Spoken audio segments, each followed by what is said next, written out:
علي جان ته 12 امامه یې شیعه یې؟ شکر الحمدلله زه شیعه یم، خو کاري صاحب لکه مو خپله ما سره مخکې یو ځل خبرې شوي دي. اوریدل. اوس ما ته وخت راکړي چې جواب درکړم. قربان.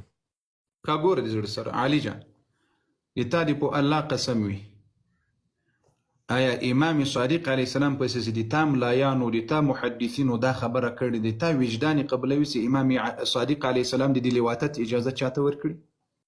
بالکل یې نه مني کاري صاحب.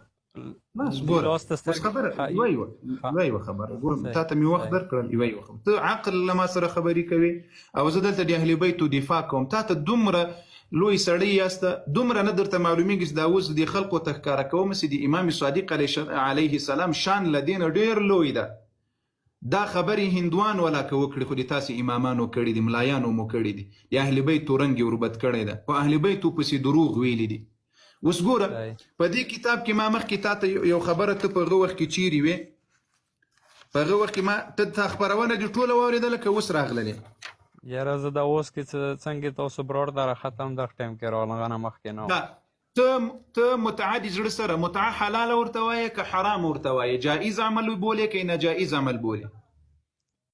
کاري صاحب داسې کنه لکه ما درته ویلو چې مو تعلیم نشته، خو لکه ملایان څه کومه خبره کوي لکه اوس دومره خو به درته معلومیږي. دا اوس تا ته ټوله ورځ اغاګان وایي چې متعه روا ده او له خپلې مور و خور و ښځې ته اجازت نه ورکوي چې متعه وکړي، خو د عامو شیعو و ښځې و میندو سره دوی متعه کوي، دا ورته جایز ده. ته څه وایې دا متعه جایز ده که جایز نه ده؟ نو ملایان دې څه وایي؟ تا ځینې اورېدلي که دې نه دي اورېدلي؟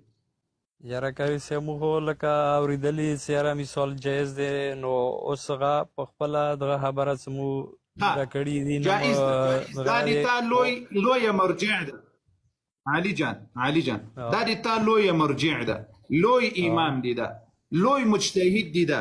هغه وایي چې ان الصواب حقیقت خبره ده هو ترک المتعه لانها حرام. صواب خبره وایي دا د حقیقت خبره ده چې متعه دا حرام عمل ده او د متعې پرېښودل پکار دا وایي باید پرېښودلی سي. دا د تا امام ده، د تا کتاب ده، د تا امام مجتهد مرجع دی ده، لویه مرجع دی ده، هغه دا خبره کوي. او بیا په دې کې دلایل د امام صادق علیه السلام راوړي، د امام جعفر علیه السلام راوړي، قرآني آیاتونه راوړي. څه وایي په دې کې اوس؟